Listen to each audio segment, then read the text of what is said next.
Installing the vibration bushing on your motorcycle shock looks like a 10-second job, right? Yeah, not really.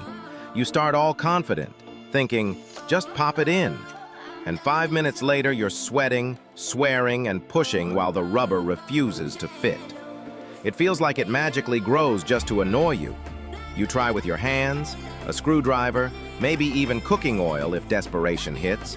Hours wasted on what was supposed to be quick. But relax. There's a trick that makes this stubborn rubber slide in smoothly, and you'll finally finish the job in under 10 seconds.